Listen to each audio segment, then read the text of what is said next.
Hi everybody, this is Radio Free Wall Street, produced July 11th, 2014 after a one-week break. I've got three areas to go over with you today.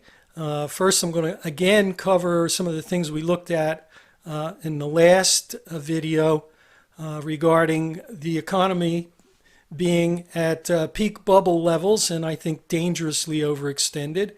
And then we're going to take a look at some of the liquidity factors that indicate that the liquidity conditions will be positive from now until the late part of the month when they turn extremely negative, but only for a very short time before turning favorable again in August and September. And finally, we'll look at the technical factors that suggest that the market may eke out new highs here in the next couple of months, but that it should begin building a top after that. So let's go right to the charts.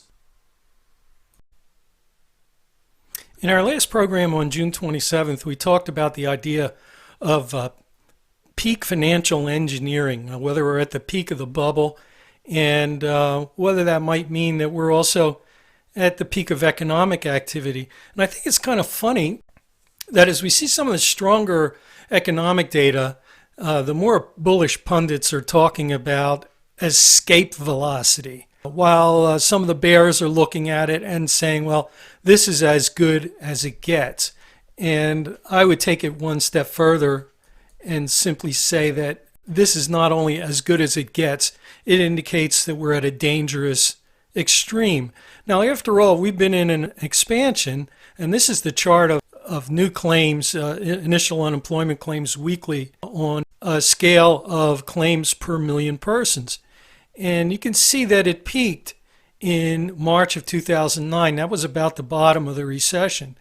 And we've been in a recovery now, quote unquote recovery, an expansion, or a period of increases in economic data that has lasted for more than 5 years. Now, back in the old days, we used to talk about a 4-year business cycle, but with the Fed and other central banks skewing and manipulating and creating bubbles, they've managed to extend that artificially beyond the normal periods of expansion and contraction that economies used to exhibit.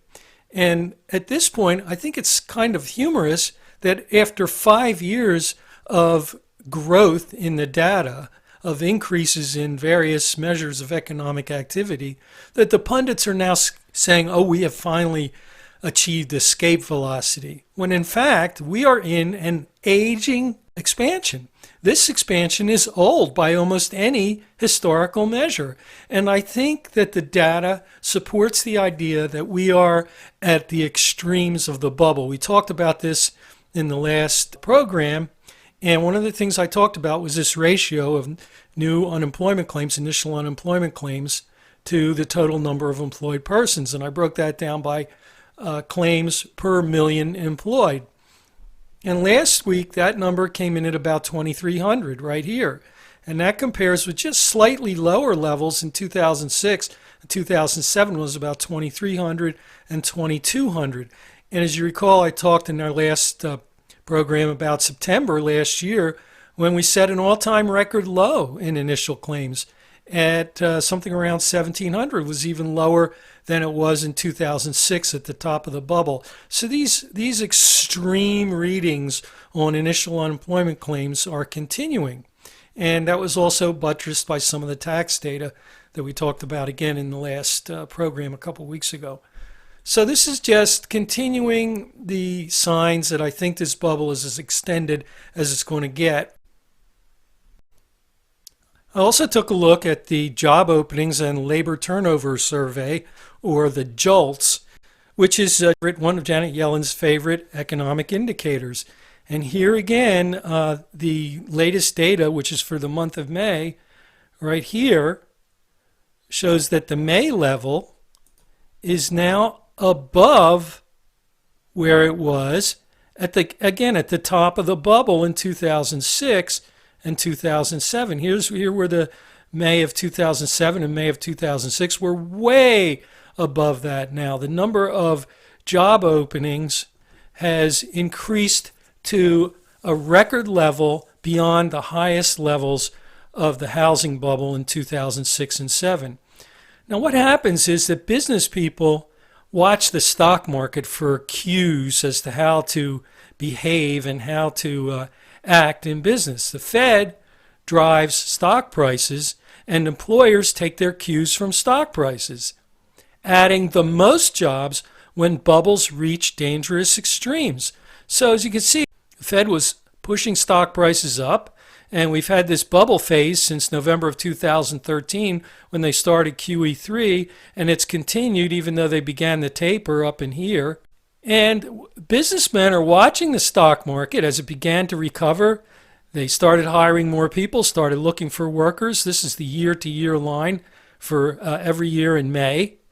And then the market slowed a little bit, and they slowed their hiring. And then the market began to pick up a little bit again. 2011, 2012, hiring picked up. When the Fed paused between 2011 and late 2013, they weren't doing any buying at all during that period. The only buying they were doing during this period, which doesn't show up in this line of the Fed's assets, was the MBS replacement purchases. And of course, that was cash going to the primary dealers. And that was sufficient to drive the market higher from this sell-off in the middle of 2011. Business people were a little more cautious between 2012 and 2013. But then the Fed began QE3 and QE4. The markets took off, and look what happened to hiring. Went up right along with the market until we reached this level here, which is way above where it was in 2007. The same process occurred in 2007. Hiring followed the stock market. Initial surge here. Flat period. The market was flat here. Hiring slowed here. And then the market began to accelerate here. Hiring picked up. Now, at the end, we had this bubble blow off and hiring slowed a little bit. We haven't seen the same process here.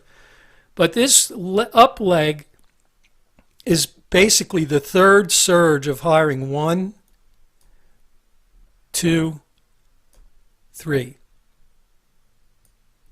And that suggests to me that this thing has gone as far as it's likely to go. That's because I think the technical analysis is applicable not just to stock prices, but also to economic behavior. And an old technician from back in the 50s and 60s and 70s by the name of Edson Gould, some of you older folks may remember Edson Gould, used to talk about 3 steps and a stumble. And that was in regard to the market, not just the market, but also economic activity. Well, here we've had our 3 steps up. It's been 5 years of recovery. How much more should we really expect? I think the Fed has even tired of this, and that's why they decided to pull the plug on QE at the end of this year.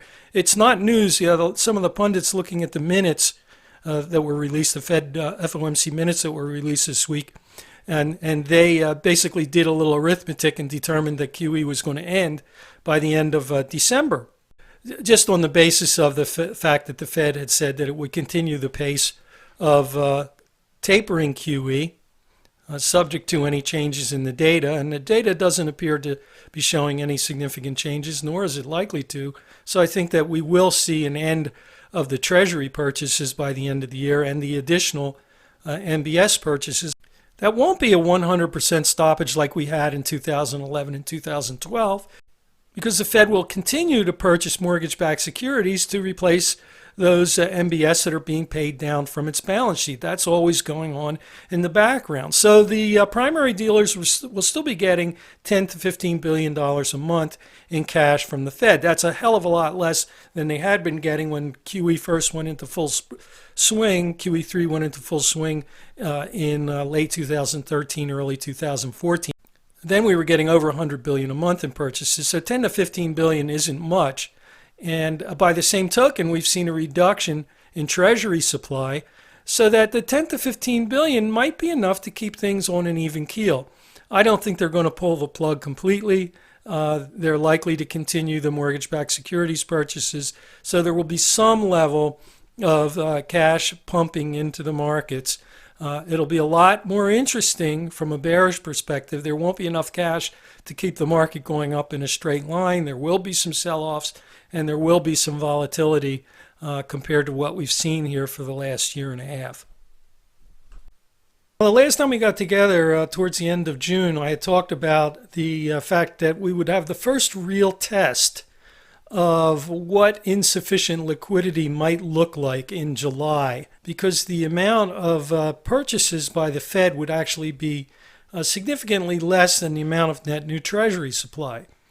And that would be the first time that this happened since the inception of QE3. So far, we've had a little bit of a weakness here in early July, but it's not because the liquidity was insufficient, because there's been very light Treasury supply here in the first couple weeks. And even with the mid-month settlement of notes and bonds, there's only going to be $5 billion in net new supply on July 15th. And there's going to be on Thursday next week a pay down of $5 billion in bills. So there really isn't any supply pressure whatsoever here in early July. Now, the Fed settles its MBS purchases beginning on July 14th. We don't know the exact total yet. They'll be posting the purchases for the last 30 days on Monday. So we'll know on Monday what the final total will be for settlements between July 14th and July 21st. It'll be in the 25 to 35 billion range. So we have no net new Treasury supply to speak of this week, and we're going to have 25 to 35 billion of Fed purchases of MBS, plus a few billion, 3 or 4 billion of Treasury purchases that they're buying every week. So there's going to be a hell of a lot of cash sloshing around next week. And that is going to be tinder again for another rally. So we'll take a look at the technicals to see how this sets up. And I think it does set up for another rally. However, the upside targets are limited. The 6-month cycle projection is only 1985. We already hit that. There's an old 13-week cycle projection of 2015 that hasn't been hit. So we could eke out a minor new high. But then, at the end of July, that's where the supply issue kicks in. The TBAC forecasts that the Treasury will offer about 70 billion in net new paper the last week of July. That'll settle on July 31st, and the Fed won't be giving the market any help at all at the end of the month, as usual. So we're going to see it'll be crunch time at the end of July, and that's going to be a real test of how this market can hold up. And I don't think it'll do well. I think we're going to see some selling in stocks and bonds towards the end of the month in early August. But as we mentioned previously, supply will be light in August and light in September, so that there should be sufficient QE to get things bubbling up again towards the highs after that period of weakness in August. Let's take a look at some of the technicals. This is a chart of the S&P 500, along with several other technical indicators that I like to keep track of. This is the 29-day rate of change, which is a proxy for the 13-week cycle. And up here is the 17-day rate of change, which is a proxy for the 6-7-week cycle. That is when the market is actually cycling, which it hasn't been doing much of lately. It's mostly been trending. Here in the 17-day rate of change, you got a negative divergence there, and you got another negative divergence there. But as has happened so often throughout this bull market, negative divergences really don't mean a hell of a lot. They'll mean something when the market turns, but right now they don't mean anything. Interesting on the 29-day rate of change, while it also has a negative divergence, it's been trending up since a low in April. And if we count April, May, June, July, hey, we're due for a cycle low right in here. Now, the lower portion of this chart is an equal vertical width chart. It's busy, busy, busy. But let's just focus on this area up here where we've been for the last couple of months. You can see a little channel at work here, and another one at work here. And in both cases, and also there's a long-term trend line that goes back to here that marked where we broke out right in here. So there was a lot of support right in this area here around 1950, 1955. We came down and tested that a couple days ago, and so far we've held, but the test may not be quite finished yet, but it looks like a potential 13-week cycle low here. At the same time, I run the VIX up here on an inverted scale, 10 at the high, 15, 20 down here, so that it's moving in the same direction with prices, and we can see the correlation. Just this week, we had a touch of this lower projection band on this short-term cycle wave. And typically when that happens, such as back here in April and in March and back in January, that's a short-term buy signal. So this could be one of those occasions. Now, obviously, if the market weakens from here and the VIX continues lower, then this channel is going to bend over this way and we'll get a sell signal. But for now, this potentially looks like a short-term buy signal. And that's consistent with the timing on the 13-week cycle. What will need to happen next week is that the S&P will need to break this trend and break out convincingly above 1975. But as soon as it does that, it's going to run into a test of the high and resistance at about 1985. And if it gets through that, then even more significant resistance and the round number problem at 2000. Now, perhaps you remember this good old weekly chart, this long-term chart that goes back to 2009 that we looked at a couple of months ago. And as you recall, we broke out of this megaphone formation or broadening pattern at 1900, and we've continued higher irregularly since then, running into this upper long-term trend or long-term cycle projection boundary here just this last week, 2 weeks ago, when we got to 1985. Also, if we draw a trend line from the high here earlier in 2013 through the December, January, okay, that projects just above where we hit in the latest rally. That line might not be drawn exactly correctly, but there's clearly resistance up in this area here, 1985, 2000, and that was sufficient to rebuff the rally on the first attempt. 10-12 month cycle momentum indicator has turned up, and some of the cycle indicators have edged up. So that would bode for a positive bias over the next couple of months, going into late in the third quarter, early in the fourth quarter this year. We still have strength in the long-term momentum indicator up here.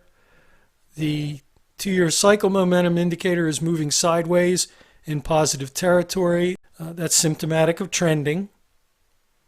And the 3-year cycle actually bottomed here in the middle of 2012. So if we count 3 years from the middle of 2012, then we're due another bottom somewhere in the middle of 2015. What about where was the most recent top? Well, on the cycle oscillator, it was here in 2011. Okay, and probably on a price basis, we can say that this was the cycle high here in early to mid 2011. So we're now in the middle of 2014, 3 years later. We're a little overdue for a cycle high on the 3-year cycle. The Fed obviously has had a lot to do with that in keeping prices elevated. So we're in a prime zone for an important cycle top. The issue is whether we're going to see a return of the 4-year cycle. We can't answer that. And but with the Fed withdrawing stimulus over the next several months, we could see a top formation begin to form from now through the remainder of the year, with a possible minor new high or two in the second half, maybe to 2025, 2050 in that area before we roll over. So in terms of the technical factors and the liquidity factors and time factors, we have some basis to expect at least nominally higher highs over the next couple of months.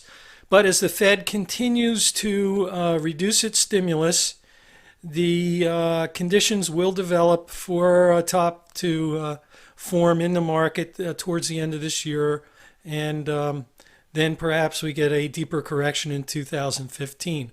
What we don't know is what the impact of the background pumping by the Fed to replace those MBS that will be paid down from its balance sheet. It'll continue to purchase 10 or 15 billion a month in MBS from the primary dealers, cashing them out.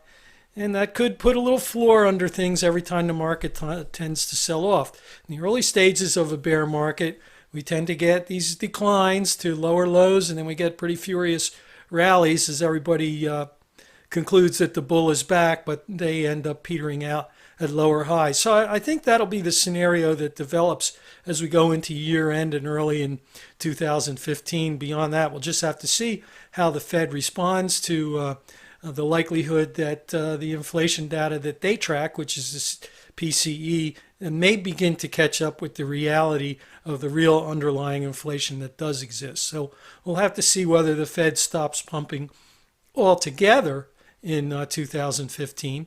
And if it does, then I think we will have the basis for a big bear market, one that like we haven't seen for several years. So that'll do it for this week.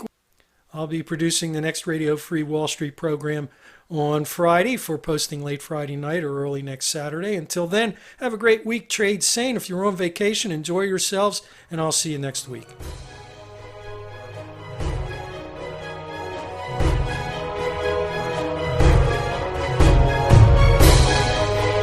This has been Radio Free Wall Street with Lee Adler.